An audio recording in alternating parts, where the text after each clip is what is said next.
शिवम जी, जब आप विपक्ष में थे ना, तो जो ये क्रूड ऑयल के जो दाम थे पर बैरल, वो 130, 120, 130 के आसपास थे और शायद 60 रुपए लीटर तेल हुआ करता था। उस समय आप लोग बहुत नाराज हो जाते थे, साहब इतना महंगा तेल क्यों जनता पे बाहर डाला जा रहा है। आज तो आप क्रूड ऑयल के दाम कहां पर, कच्चे तेल के दाम कहां पर हैं और आज मार्केट में तेल कितने में बिक रहा है? या तो तब आप गलत थे या आज आप सही हैं, या आज आप गलत हैं तब आप सही थे। मैं क्या मानूं इसको?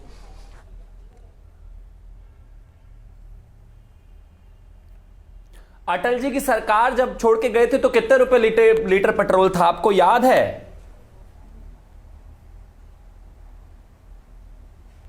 यही कोई था 35 से 40 के आसपास। आप मुझे सुन पा रहे हैं? हाँ जी, मैं सुन रहा हूं आपको। एग्जैक्टली 10 साल में 60 रुपए छोड़कर गए थे, अप्रोक्सीमेटली 180% के बजट जी। और इसके अलावा अगर हम उसकी बात करें तो अप्रोक्सीमेटली 122 से 123% की बढ़त है, उनसे तभी भी कम है। मैं सिर्फ एक चीज कहना चाहता हूं, जिस तरीके से चीजें बदली हैं, जिस तरीके से स्थितियां बदली हैं, जिस तरीके से दुनिया एक पूरे तरीके से अगर हम बात करें तो अलग अलग जगहों पर अलग अलग स्थितियों में युद्ध में है, उसके हिसाब से प्राइस मॉडरेशन हिंदुस्तान की सरकार ने बेहद शानदार रखी है और उसको आगे ऐसे ही हम जारी रखेंगे। जो तर्क आज आप दे रहे तब भी यही तर्क दिया जाता था। आपके तर्क में नया नहीं है शिवम त्यागी जी। सवाल ये है, हम लोग कभी ये एक्सेप्ट नहीं करते, अपनी कन्वीनियंस के हिसाब से पॉलिटिकल मास्टर्स बोलते जाता था, बताइए। तब भी यही तर्क दिया जाता था साहब। तब तो आप देखिए, जो हमारी ऑयल मार्केटिंग कंपनी थी, चाहे वो HPCL थी, BPCL थी, IOCL थी, उनकी क्या स्थिति, उनकी आर्थिक स्थिति कितनी खराब थी। उसके बावजूद भी जो थे तेल सस्ता था। भाई हम 80% इंपोर्ट करते हैं ना, माना, क्योंकि ऑयल बॉन्ड से लेकर सारी चीजें जिस तरीके से हुआ जी। हाँ प्लीज बोलिए, आप 80% इंपोर्ट करते हैं। हाँ प्लीज बोलिए। Thank you.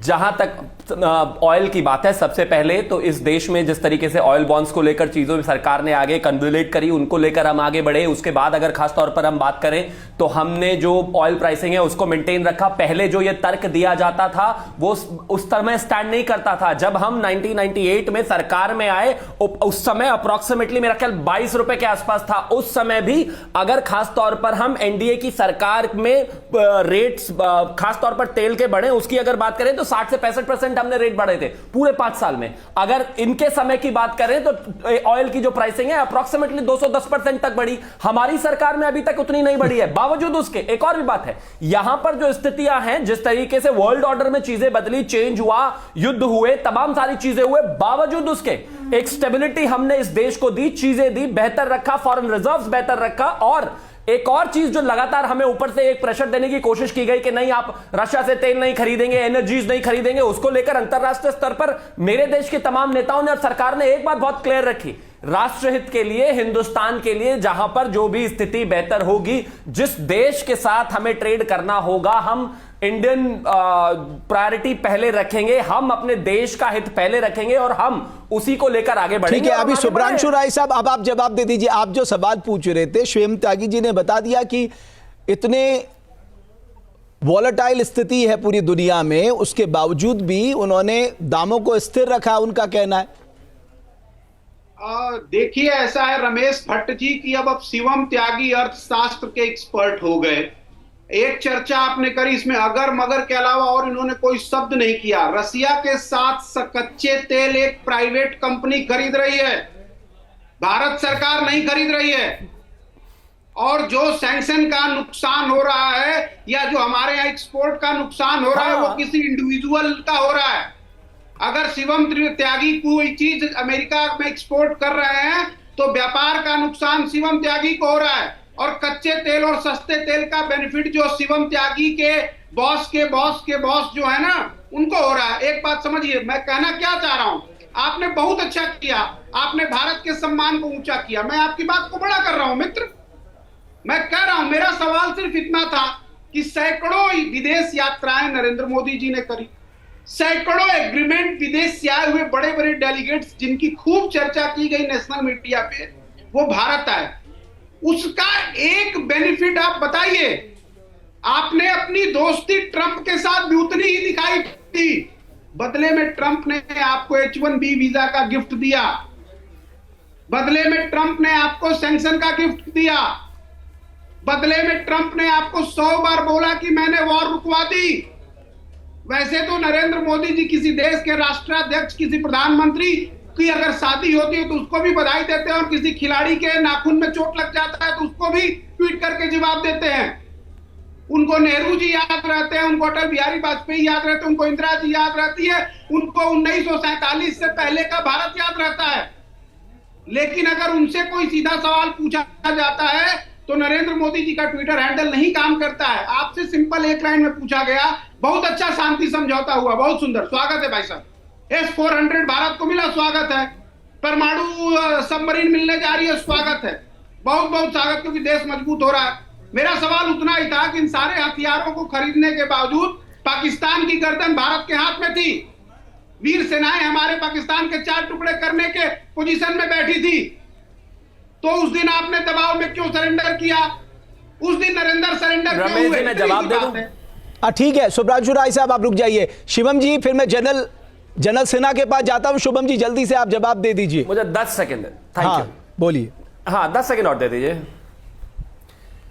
देखिए, सबसे पहले तो मेरे मित्र को अपने आप ही हमें पहला सवाल था कि समझौतों से फायदा क्या हुआ। दूसरी बात कहते हैं कि हाँ हमें ये फायदा हुआ, ये फायदा हुआ, ये फायदा हुआ, लेकिन सरेंडर क्यों हुए? पहली बात, आप जो बार बार तेल की बात कर रहे हैं, मैं फिर से कहता हूं कि जब हिंदुस्तान का कोई भी बिजनेसमैन तेल खरीदता है तो उससे हिंदुस्तान में डॉलर आता है।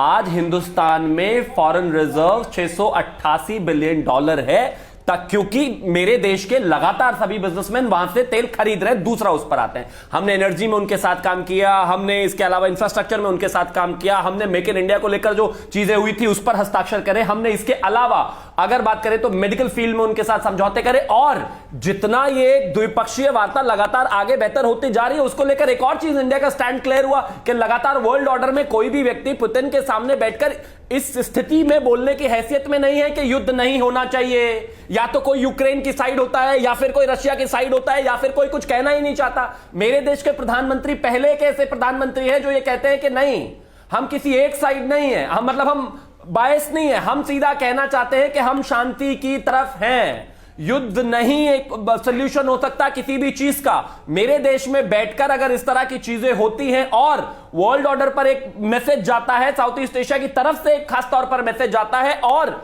जिस तरह आज कमाल की बात यह है कि आज मैं वॉशिंगटन पोस्ट देख रहा था, उन्होंने खुद लिखा, कैन वेस्ट ट्रस्ट इंडिया? लोगों को इन तस्वीरों से कहां जलन है वो सब ठीक है, लेकिन कांग्रेस को जलन है। अरे कमाल की बात हो गई, कल आपके राहुल गांधी ने एक और सवाल उठा दिया, कहते नहीं मेरे को तो फॉरेन डेलीगेट से मिलने ही नहीं देते ये सरकार। एक साल में 5 बार मिले वो अलग अलग फॉरेन से आने वाले लोगों से और अलग अलग राष्ट्राध्यक्षों से।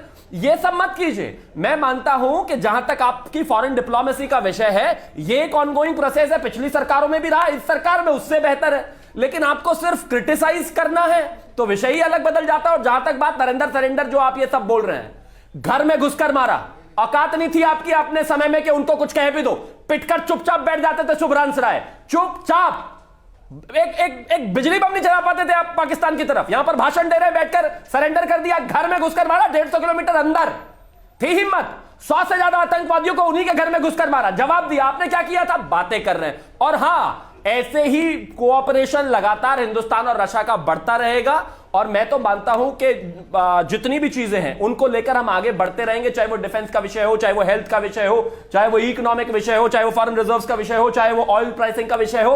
हर विषय पर सरकार काम करेगी और आगे बढ़ती रहेगी। लेकिन ये दर्द आपको क्यों है ये बताना पड़ेगा। जहां भक्ति है हर शब्द में, कथाओं में छुपे हैं दिव्य रहस्य, और ज्योतिष देता है जीवन को दिशा। धर्म से जुड़ी हर बातों को जानने के लिए हमारे चैनल स्तुति को सब्सक्राइब करें। चैनल पर जाने के लिए इस लिंक पर क्लिक करें।